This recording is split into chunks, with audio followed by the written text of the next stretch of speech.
Ladies and gentlemen, welcome to Habitat Update Episode 3, the podcast about startups in Japan, based in and focusing on the Kansai area with the cities of Kobe, Kyoto, Osaka, and so on. We are here in our highly professional studio with very sophisticated equipment. Once more, no, of course, it's a lie. We are here in the amazing meeting room in the third floor of the Future Venture Capital Mesh co-working space in Kyoto, Kyoto Karasuma. Yes. Very central. If you're around, pay a visit. And my name is Tugi. Here with me today once more, Sabrina. Hi Sabrina, how are you? Hello Tugi, I'm great. Great? Yes. You don't sound like you sound a bit down. No, I'm just recovering from Obon holidays. Obon holidays, true. It's been a holiday week in Japan now. What have you been doing then? I've been working. Oh, I see. Okay. Well, that's an issue we tap on later, maybe. Yes, it's the third episode. Means we've been doing this already 6 weeks. Wow. Which is actually amazing, no? And unfortunately, still no questions or interactions from the outside world, feedbacks from friends. But hey, this is an appel at you out there. Please contact us, send your questions, your feedbacks. Of course, ladies and gentlemen, this Habitat Update podcast posts every 2 weeks as a video on YouTube and as an audio only podcast on iTunes and SoundCloud towards the end of the week. And well, the last couple times you had some special news. This time I have one. Wow. And let's get into that area and start with it. Namely, this week I published the first video of Habitat Update Plus. Wow. Have you watched it? I did. Now, for everyone out there, Habitat Update Plus is kind of like an additional video series I started by myself, basically to introduce the world a little bit more, the English-speaking world, to Japan, Japanese culture, and meanwhile also kind of like make a bridge to the startup ecosystem here in Kansai and introduce and talk to relevant players and so on. In this first video, you can check it out online. I present you the story of Umeda, the business district of Osaka, and then I show you the Global Venture Habitat Osaka incubation and co-working space with an interview with Narimasa Makino, the CEO and co-founder of Makers Bootcamp. I've heard he's great. He's a great leader. Oh, he is. He actually is. He's one of the very energetic ones here in the ecosystem, pushing on all sides, which is amazing.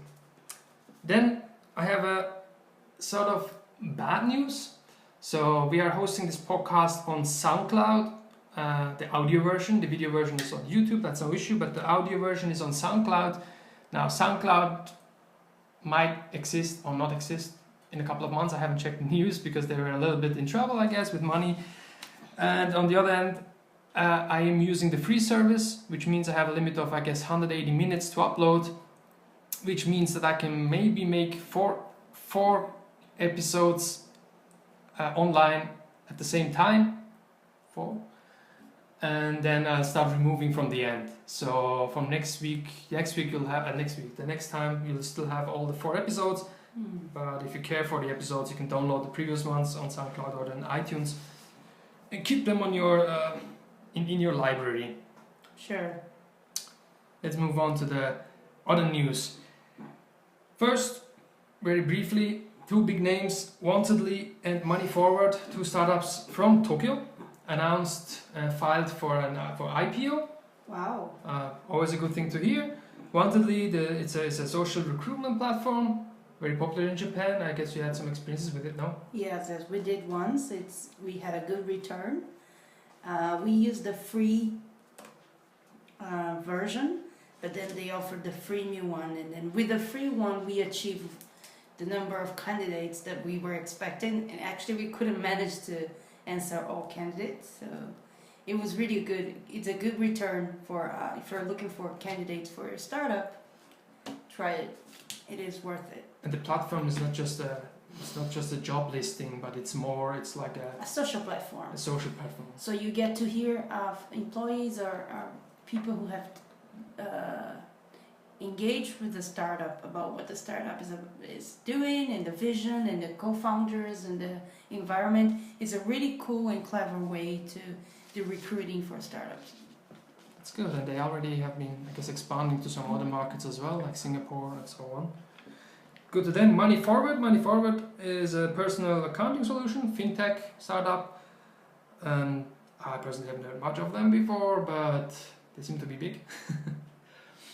And well, that's because just I'm not using really any financial products in Japan at the moment due to various issues, language barrier, and so on. Wantedly supposed to announce that they will release like 80,000 shares. Money Forward is expected to be between 10 to 20 billion Japanese yen market cap. Let's move on. Tokyo Bitcoin Exchange CoinCheck launched a startup investment fund for obviously fintech, Bitcoin blockchain technologies, which is amazing because Japan is kind of like at the moment riding the wave in that area with new regulations and new startups and all the main banks, the big players, are very interested in collaborating with startups. So if you have an idea, if you had something almost ready to go, stay tuned and check the opportunities you might have in many accelerators, incubators, and even open innovation from different banks. That's very interesting because so I'm coming from Switzerland, right? The country of banks, and I've experienced that people there as well have been struggling a lot with regulations, and Japanese seems to be sometimes even more conservative, so it's a little bit surprising that suddenly this country is a little bit like a pioneer opening up. Yeah, I guess so. I think it has to do because the government has changed the legislation, and then once the rules are set, I think the players feel more free to follow the trend and adapt to it. Yes, so if you ladies and gentlemen are into Bitcoin, blockchain and all these things, you might consider checking out Japan. And let me quote here real quick, it's on CryptoCoins News. The quote, investments per case are set to a maximum cap of 50 million yen, which is approximately $460,000 US. It's something. Of course, it is money, especially for a startup. Yes, yeah, for startup every penny counts. Next, I have here, Sharp, the Osaka-based electronics manufacturing company, announced that they are trying to go into new areas. Namely, they are trying to collaborate with startups and kind of like start a program for matchmaking of startups with local Japanese manufacturers, and as well as kind of like leverage the technology. But let me quickly quote here what Asia Nikkei wrote, quote, the company seeks to leverage technologies developed at the startups to develop new in-house products. Sharp also plans to draft promising talent at the fledgling enterprises into the group's fold, whatever that means. But that's a good news. Or how do you see that as a hardware accelerator? I think that's a common trend because the Japanese manufacturing system is very developed, very mature, and after the 90s and after the crisis in 2008, I think production in Japan has been facing some crisis. The manufacturers are trying to adapt, but they probably isolated, don't have the power or the expertise to reach out to startups. So it's great to have Sharp leading this way. Since last year when Foxconn Group took over the operations, it seems like they've been doing a great rescaling the business and management and driving new ways.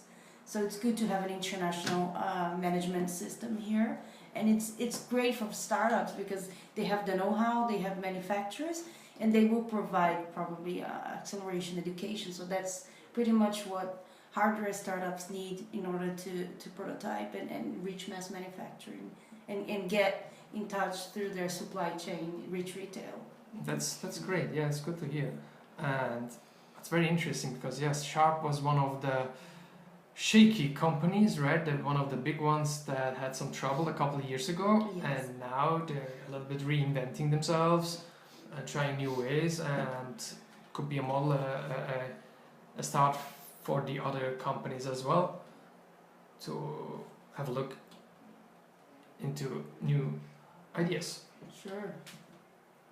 Great. Next news. I cannot talk anymore. I'm tired, and today is really hot, and the whole Obon, and the train was crowded coming from. I just arrived from Osaka, and everyone wants to come to Kyoto because of the Obon festival and so on. But that's not the topic here. Let's move on. The next news is actually also see that was the segue. Is from Kyoto. Mega Carrion Corp, a startup from Kyoto, announced that they have the first method to mass produce blood platelets from induced pluripotent stem cells. What does it mean, Mr. Biologist? Well, it basically means that, for instance, you don't necessarily rely simply on blood donations, but you can kind of like cultivate, produce so you artificial blood. You don't need necessarily yeah. to have donators like humans donating blood. You can. Yeah, to boil it down in that way, and that's actually a quite interesting thing. It's not so surprising because Kyoto University, the startup is from the Kyoto University. They have many biotech and healthcare. They are very advanced in that, and the technology of induced pluripotent stem cells is actually from Kyoto, and I think. Yeah, the Nobel Prize winner. The Nobel Prize is based on that technology. Let me quickly quote here Japan Times. Quote, Mega Carrion Corp teamed up with a group of 15 other Japanese companies for the iPS cell project, including the Otsuka Pharmaceutical Group and Sysmex Corp, to develop a cheaper method to mass produce platelets. I choose this quote because that shows you how complicated certain things can be, like for instance hardware and biology, biotechnology, especially in startups. And that's why we need more support there, because they had to team up with, as they said, with 15 other companies to actually produce something. And it's a very difficult field. It's not just, not that it's super easy, but software, you can do it as a one-man show in the beginning, right? And this takes a lot more effort and research. Yeah, and from what I've read, the prize winner, a Nobel Prize winner who won, Shinya Yamanaka from Kyoto University, he won this Nobel Prize in 2012 for his research, and then they developed after 5 years the first one. So that means, the technology was ready, but until the point they can reach a way to mass manufacture. Mass manufacture, 5 years. Yeah. No, it's true. A lot can go wrong there, and it's very experimental. Usually. Yeah, and one thing that Japan is very careful, and that's why Japan has been and still is a leader in healthcare. They are very, very careful when it comes to human related products. So healthcare is really very regulated. That means in order to achieve that level, they have been testing and iterating and improving their product. So once they are in the market, I'm sure this will be one of the most promising startups. Interesting. Anything from you? News? Today? Yeah, it's been 2 years of Makers Bootcamp. That's a great news. Oh, wow. True. The company was established 2 years ago. Yes, so we had our birthday party for Makers Bootcamp 2 years ago. I was there, right? You had a good cake. Yeah, 2 days ago, considering the 2 years. Congratulations! Thank you. That's interesting. You've grown quite a bit in that time and changed a little bit also the plan. And totally, we're a startup. That's how it is as a startup, right? Yeah. You keep trying, you test, you fail, you do something new. Once you're too established that you cannot change anymore, you're no longer a startup. Yes. Okay, then let's move on. So we are in the summertime, right? And summertime is for most of us summer vacation time. Yes. Not in Japan. Well, at least not really to a article published by the bless you, published by the World Economic Forum. Wow. And it's about the holiday allowance and how like people around the globe use their vacations. And well, so Japan is ranking very low, basically the lowest in this study, means that only 34% of the working population in Japan is actually using up their holiday vacation allowance.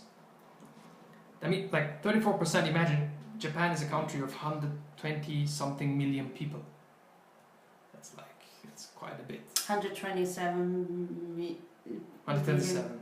Yeah, and then you still have the ones who are actually active. I'm not surprised. Yeah, it's a little bit. Let me real quick continue. What they also say is like, of these, in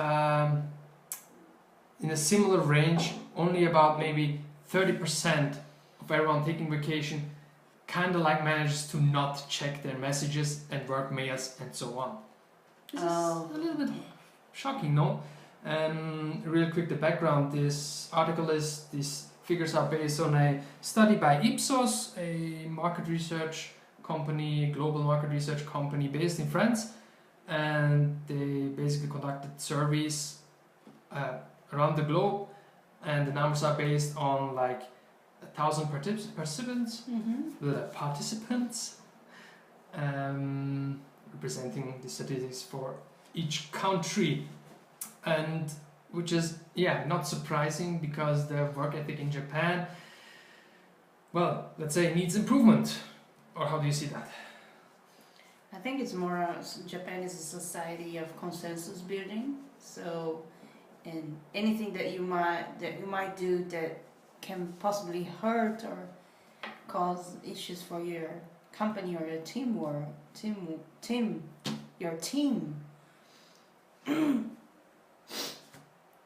can be considered a problem. So I think people, they feel very guilty when they take vacations, and I was very surprised in hearing from some female workers that after their maternity leave, after they went back to work, they were punished. For taking a maternity leave? Yeah, for taking too much time away, and then their co-workers probably had to work more. So I think the work balance in general needs to be reconsidered for Japan. It's very interesting because I mean, it's historically based, but like studies showed that a bad work-life balance, like I guess it was working over 60 hours per week, is actually counterproductive. Yeah. And then you have the other issue, like if you work too much, you don't have time to spend with your friends or to take care of yourself, so you are not happy, and not happy workers are not so productive in general, and also not so creative, and this is just a circle of. I think that's not a taboo anymore in Japan. The way they really talk about it very openly. The government has trying to apply new strict policies to forbid extra work. They changed the legislation for extra work. But still, it's up to the company, and it's more than just a legislation. It's more how the culture sees time off. So in the Japanese culture, I think it's really hard to distinguish between your private and your personal life. That's a private and professional life. It's interesting to see that. You see that also with the government launched an initiative to actually fight against that overworking, and they called it Premium Friday, right? Every last Friday of the month. Like workers are allowed to leave earlier, means at 3 o'clock or something, but didn't really pick up that much. Like in Tokyo maybe a little bit, but outside of the bigger cities. But they end up going to drink with their own co-workers. I think that doesn't help much. I don't think that counts. Yes. So if you're supposed to have a premium Friday, and then you go out with your coworkers, then you're still in this work environment, And I think the psychological pressure is different. So that's the main advantage of taking a time off. Turning off your phone or not answering emails and so on. It's basically just turn it off, and then once you reboot, you're ready to go. And that's what the research says. Yeah, you need that. You need that time off. Now, of course, people, this is a startup podcast, right? They say, oh, but this doesn't apply for me. Yeah, well, of course, yeah. If you're a startup or if you're working on a personal project, which happens to be the way you are making money and you're super happy with it and you're motivated, and this is a little bit different, I would say. But anyway, you still need breaks. You still have a physical limit. The physical limit, true, yeah. You have to listen to your body. You cannot walk around like a zombie all day, and like it's just not productive. Yeah. Maybe just quickly to compare the countries that have a better. The average, I guess, it was around of people using up their holiday, their vacation allowance is at 60%. In Belgium, even at 84%. Wow, that's quite high. And even the other numbers of like checking mails and social media and so on is higher. So Japan is really ranking really low in this study. Anyway, that's for sure one thing to improve. I'm glad to see that the government in Japan is taking first steps. But I think that the main stakeholders who have to really apply this new policy are the companies. Yeah, of course. So if you're a startup, you are the co-founder, it's okay for you to work 24/7, but don't expect your employees to follow your pace. Yeah, so as you're like an employee, you're not working, I mean, you're working for someone, you're not working for yourself, so... Yeah, and that's a little bit different. Yeah, it's a little bit different.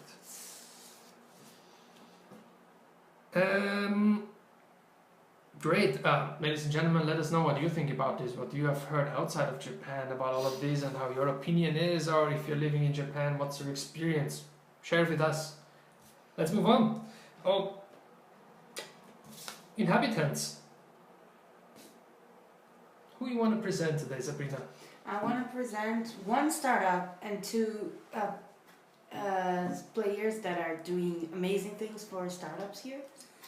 The first startup is from Osaka. It's Andeko. Andeko is a mobility store platform. So it's the co-founder, the CEO and founder has a smart city vision. He's an architect and he's focused on community building. So bringing IoT solutions for the outdoors activities. So as an example, if you think about Japan, everything's so safe. And the weather is most of the time very nice, including winter time. So then families and individuals tend to spend a lot of time outdoors. But the current solutions for itinerant stores are still very old-fashioned. So he's bringing in terms of electricity and water, he's bringing more pop card with info plugs and more advanced solution connect to not necessarily Wi-Fi, it can also be by Bluetooth. So then this is a solution for small and medium businesses. That's one of them, and he's from Osaka. The second one is part of Kyoto Design Lab, which is at Kyoto Institute of Technology. They offer workshops and courses focused on practical methodologies for applied design. So design thinking, lean startup, anything that actually can benefit urban revitalization in an aging society like Japan. So that's a very practical, problem-solving design lab. And they are also part of the network of Stanford University. So most of the startups that we see nowadays that are really focused on that and applying design thinking tend to have a background related to Stanford methodologies. And we also have the third player that is helping hackers, especially foreigners, to get connected, is the Hacker News Kansai. It's basically a media platform around the Hacker News, the regional Hacker News.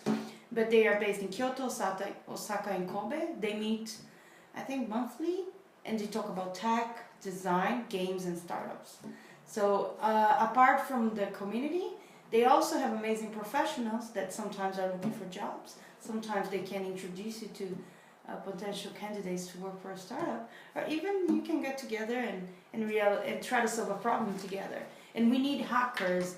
I feel like in Japan the word hacker is not so positive, but the work they've been doing. I attended one of their events in here at Atomov Kyoto, one of the startups we supported, and it was really amazing because they bring a lot of complex technologies and concepts and make it very simple. So I'm not an engineer, I'm not a software developer. I could understand everything, follow up everything perfectly. So it was very good, and I highly recommend you to join their meetup, and if you have the chance, you're in Kansai, go meet with them. Yes, yeah, as you said, they have alternating meetups, I guess monthly, and they change the cities all the time. Yeah, so like they once can in involve Kyoto, one in different Kobe, members. one in Osaka, yes. And they have open discussions usually, no? Yeah, well, in the case of Atomov gave their pitch about what they do, and then they came with questions to provide more insights of what the business model is like, what kind of solution they could provide, and it was really, it was an like never-ending discussion, very positive. So I like this kind of collaboration. So we had, as inhabitants, Andeko, the visionary for the future of Japanese cities. Yeah, and Osaka has a big project for Osaka related to Osaka Innovation Hub. Okay. Around Umeda. No, not with them, but they have this concept of smart cities very strong within Osaka. They're trying to push this idea. So I think that it's not a coincidence that he's based in Osaka. He's from Osaka originally, but I think the influence of the environment where he's based makes the whole thing. So that's why the ecosystem has to be connected and work smoothly.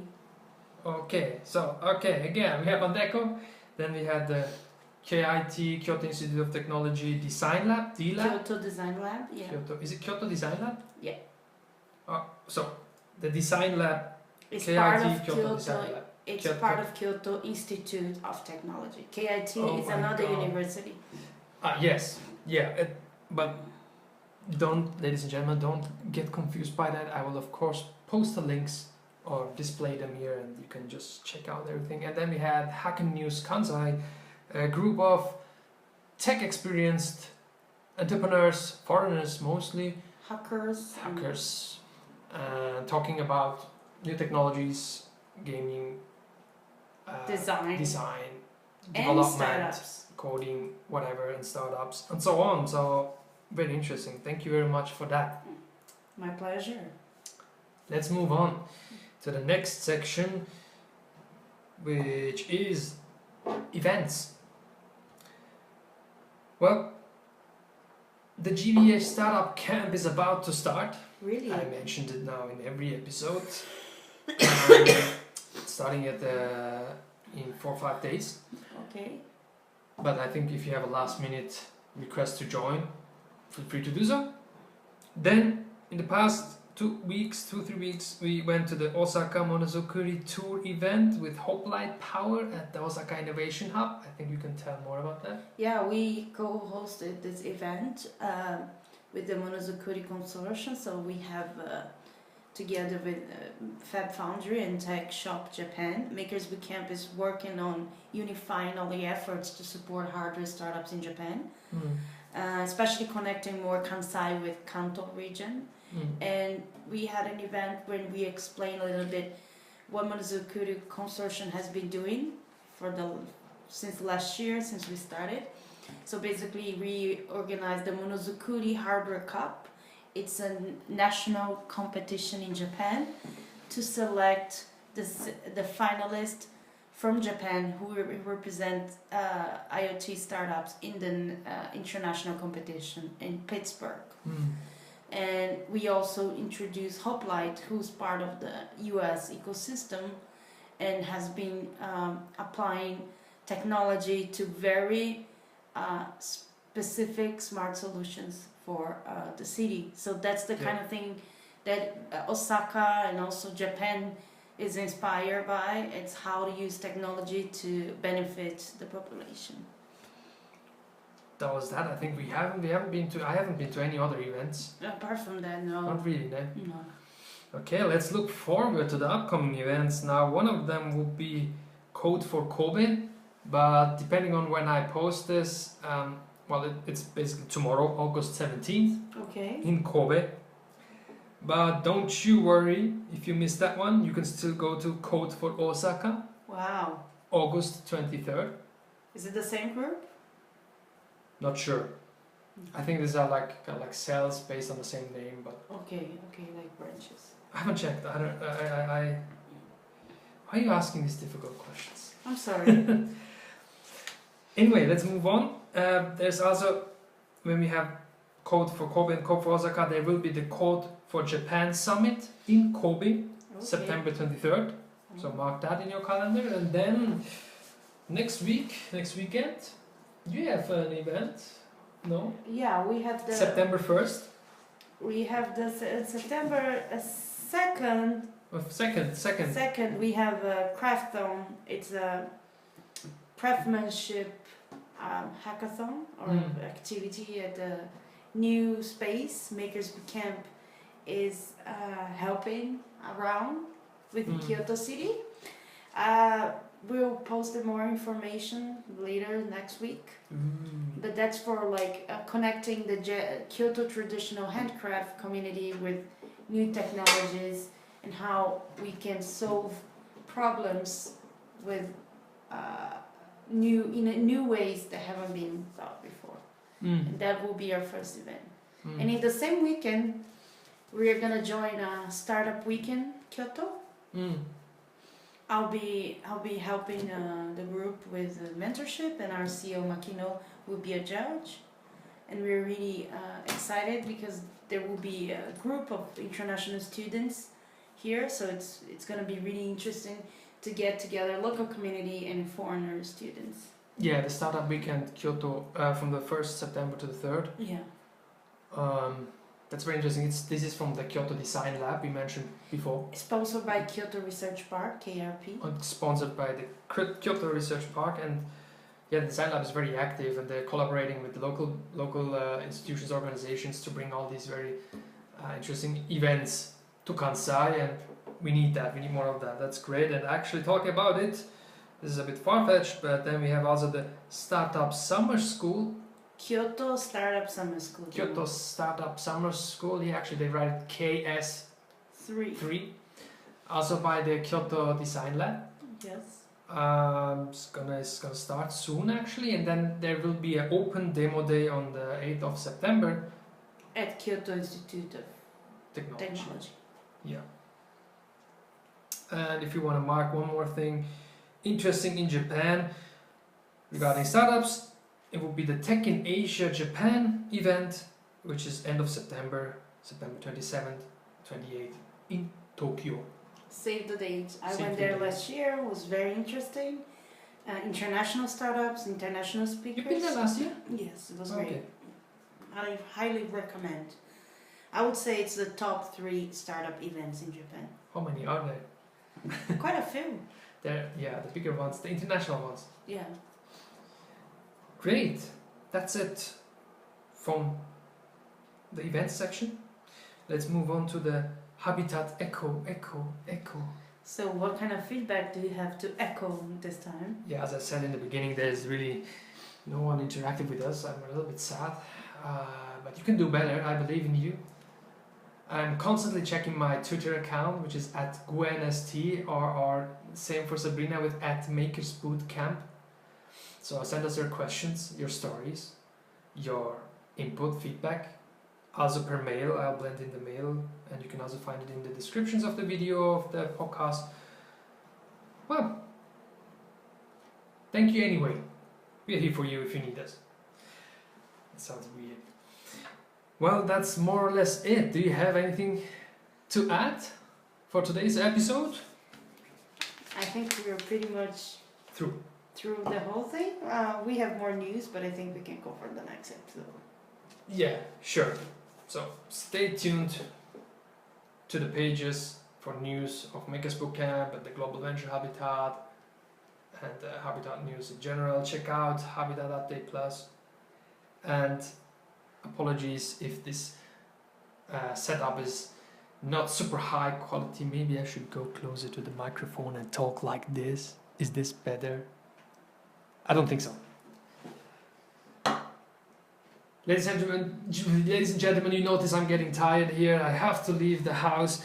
Thank you very much for tuning in once more. This has been Habitat Update episode 3, the podcast about startups in Japan based in Kansai and focusing on Kansai, posting every 2 weeks as a video on YouTube and the audio only on iTunes and SoundCloud. Thank you very much for watching and see you next time. See you.